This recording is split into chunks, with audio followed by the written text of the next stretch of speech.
राजद विधायक सुधाकर सिंह ने पत्रकारों से बात करते हुए कहा कि जहां तक मुझे पता है कल तक यूपीए की कन्वेयर सोनिया गांधी जी हैं और अभी तक ऐसी कोई बैठक नहीं हुई है जिसमें निर्णय लिया गया हो कि किसी को नया कन्वेयर बनाया जा रहा है। अगर यूपीए कोई नया कन्वेयर बनाता है तो उसका स्वागत है, चूँकि राष्ट्रीय लेवल के मसले राष्ट्रीय लेवल पर ही हल किए जाते हैं, लेकिन अभी तक किसी भी नए संयोजक की घोषणा नहीं हुई है। नीतीश कुमार के संयोजक बनाया जाता है तो बिहार को थोड़ा फायदा होगा, लेकिन अगर कोई यूपीए का नेता ही अगर यूपीए का नेतृत्वकर्ता बनता है तो उसका ज़्यादा असर होगा। लेकिन अगर कांग्रेस नीतीश कुमार को यूपीए का संयोजक बनाती है तो बिहार के लिए गौरव की बात होगी। वहीं जदयू को राजद विधायकों ने बहुत छोटी पार्टी बताया है, कहा कि ये राज्य स्तरीय बहुत ही छोटी पार्टी है, इससे देश को बहुत ज़्यादा फर्क नहीं पड़ेगा। मैं सभी नेताओं को कहूँगा कि मिलजुल कर विपक्ष की लड़ाई को आगे बढ़ाना चाहिए। सभी के अपने जनाधार हैं, सभी के अपने अस्तित्व हैं, इसलिए सभी को मिलकर प्रयास करना चाहिए। सुनिए और क्या कुछ कह रहे हैं।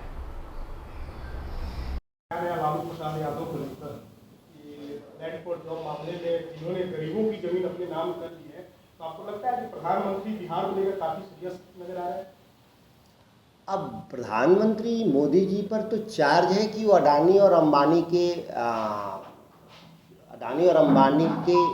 फ्रंट रनर है, उन पर आरोप है और कई लोगों ने आरोप लगाया है। तो क्या मोदी जैसा मानते हैं अपने बारे में? उसी तरह से वो अगर किसी दूसरे विपक्ष के नेता के बारे में बोलते हैं तो उनकी व्यक्तिगत धारणाएं हैं। ये बिहार को लेकर जिस तरह से उन्होंने कल टिप्पणी की, तो लग रहा है कि बिहार को लेकर वो काफी सीरियस लग रहा है। बिहार के राज्य, बिहार एक बड़ा राज्य है, गंभीरता से रख लेना पड़ता है इस देश में लोगों को, बिहार के लोगों को। इसमें 40 लोकसभा की सीटें हैं, तो स्वाभाविक है देश में कोई भी प्रधानमंत्री है या बनने वाला वो बिहार को गंभीरता से लेता। कम से कम गुजरात से 27 सीटों से ज़्यादा बिहार में है। जब गुजरात के एक नेता को देश गंभीरता से ले सकता है तो बिहार के नेता को क्यों नहीं लेगा? मेरा कोई नेता हो बिहार का, किसी दल का, गंभीरता से लेना चाहिए। सबसे बड़ी आबादी, दूसरी बड़ी आबादी वाले हम राज्य हैं, हम सबसे ज़्यादा लोकसभा उत्तर प्रदेश के बाद भेजने वाले लोगों में से हैं, तो ये तो ताकत है ही हमारे पास। देखिए, ये बिहार के लिए खबर हो सकती है कि विपक्षी एकता। आप एक बात साफ देखिए, राष्ट्रीय राजनीति के हिसाब से विपक्षी एकता पहले से ही था। कांग्रेस के नेतृत्व में यूपीए का हम लोग एक संगठन देश भर में चलाते थे, और आज उसके बाहर भी कुछ लोग हैं, और दूसरी तरफ जो भारतीय जनता पार्टी जो समर्थित जो एनडीए है, इसके अलावा भी कई छोटे छोटे दल थे जो अलग अलग अपना मत रखते थे। हमारे लिए बहुत खुशखबरी है कि यूपीए का विस्तार हुआ और एक बिहार की छोटी regional party Janata Dal you कल यूपीए में जाने का संकेत दिया। अधिकृत बयान के तौर पे अगर हम देखें कि यूपीए का हिस्सा हो गया, यह थोड़ा जल्दीबाजी इसलिए मैं मानता हूं कि मीडिया के द्वारा अधिकृत रूप से या किसी पार्टी के द्वारा नहीं कहा गया।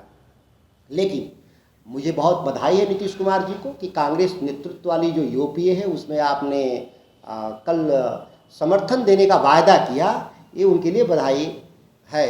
और ऐसे जो तमाम दल, क्षेत्रीय दल हैं, जो छोटे दल हैं देश में, ममता बनर्जी हैं, केजरीवाल साहब हैं, केजरीवाल साहब राष्ट्रीय पार्टी हैं, ममता बनर्जी राष्ट्रीय पार्टी हैं, इन दलों से भी हम लोग अपील करते हैं कि वो यूपीए को मजबूती देने का काम करेंगे। सर, नीतीश कुमार कोई उनका बयान नहीं देखा और उनके कोई अधिकृत प्रवक्ताओं का बयान नहीं है कि वो क्या करने दिल्ली जा रहे हैं अमित शाह जी से। हो सकता है कि राज्य के विकास के लिए, चूँकि वो पूर्व मुख्यमंत्री रहे हैं, तो राज्य के विकास के लिए किसी एजेंडे पर किसी विषय को बात करने जा रहे होंगे, जो मैं अनुमान लगा रहा हूँ। और इसके मीडिया के नज़र में उनका राजनीतिक अर्थ हो सकता है अलग, लेकिन मेरी मान्यता ये है कि वो राज्य के पूर्व मुख्यमंत्री हैं, तो गृह मंत्री से गए होंगे कोई बिहार के विकास से संबंधित कोई मसले को बातचीत करने के लिए, जब तक कि उनके कोई अधिकृत बयान नहीं आते हैं कि वो क्या चाहते हैं। कमेटी होती है जिसको कोर कमेटी बोलते हैं, वो कोर कमेटी के लोग ही जान पाते हैं कि हमारे आदरणीय नेता किस काम के लिए कहाँ यात्रा कर रहे हैं। अशोक चौधरी जी को सरकार चलाने के लिए नियुक्त किया गया है, तो इसीलिए वो सरकार की बात कर रहे हों।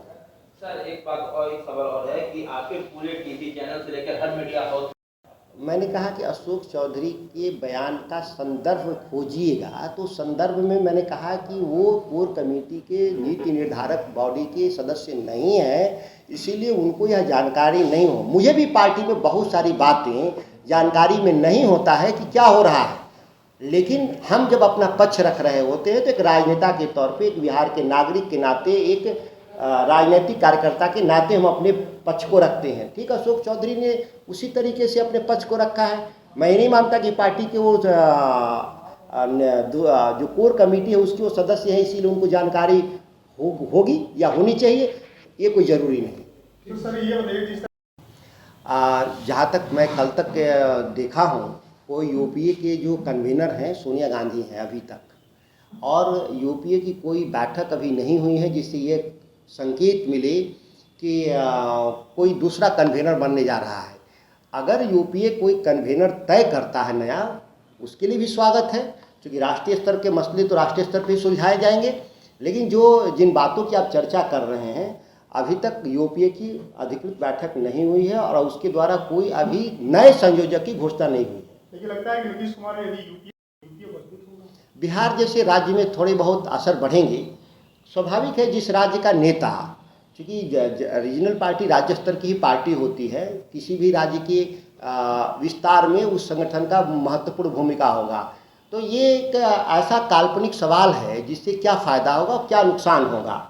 अगर बिहार के रूप में फ़ायदा होगा तो अन्य राज्यों के रूप में कितना फ़ायदा होगा, नहीं होगा, ये आकलन हम पटना से नहीं कर सकते। जब आप दिल्ली में बैठे हों तो देश बड़ा है, 543 लोकसभा के हिसाब से देखना होता है। वैसी परिस्थिति में ज़रूर मेरी मान्यता है कि कांग्रेस का ही कोई नेता यूपीए को नेतृत्व देगा, तो चूँकि वो बड़ी पार्टी है, पैन इंडिया पार्टी है, इसलिए उसका असर ज़्यादा होगा। अगर यूपीए निर्णय लेता है कि नीतीश कुमार जी को ही संयोजक बनाना है, तो बिहार के लिए गौरव का विषय है, खुशी का विषय है। आदिवासी क्षेत्रों में तो काफ़ी असर पड़ेगा यदि नीतीश कुमार बनते हैं, यूपी, बिहार, झारखंड, पंजाब। ये बात मैंने कहा काल्पनिक बात है कि क्या असर पड़ेगा राज्य के बाहर। इसलिए मैं कहता हूँ कि एक बहुत छोटी पार्टी है, एक राज्य स्तरीय बहुत छोटी पार्टी है, और उसके आधार पे मैं ये नहीं कह सकता कि बहुत असर होगा देश की राजनीति पर। और उसके बहुत सारे जो संगठन हैं देश के, जो अन्य राज्यों में, वो कितना मदद करेंगे। सभी लोगों को मैं यही कहूँगा कि सामूहिक रूप से, मैं किसी भी पार्टी के राजनेता को मैं मानता हूँ कि सामूहिक नेतृत्व के जरिए राजनीति को और विपक्ष के लड़ाई को आगे बढ़ाना चाहिए। सभी का अपना स्टेक है, सभी के अपने अस्तित्व हैं, सभी के अपने संगठन हैं, सभी के अपने जनाधार हैं। सभी लोग को सामूहिक रूप से इसको प्रयास करना होगा। अगर आपने अभी तक हमारे चैनल को सब्सक्राइब नहीं किया है तो हमारे चैनल को जल्द से जल्द सब्सक्राइब करें, लाइक करें, शेयर करें और कमेंट करें। क्या आप पत्रकारिता के क्षेत्र में अपना कैरियर बनाना चाहते हैं? तो आज ही royal Ashoka institute of mass communication and journalism में अपनी जगह सुनिश्चित करें। आर्यभट्ट ज्ञान विश्वविद्यालय पटना से मान्यता प्राप्त 100% प्लेसमेंट के साथ royal Ashoka institute of mass communication and journalism नामांकन जारी है। हमारा पता है DS/16 गायत्री मंदिर के समीप, कंकड़ बाग, पटना 8,20,000। आप हमें संपर्क भी कर सकते हैं। हमारा मोबाइल नंबर है 9955456126।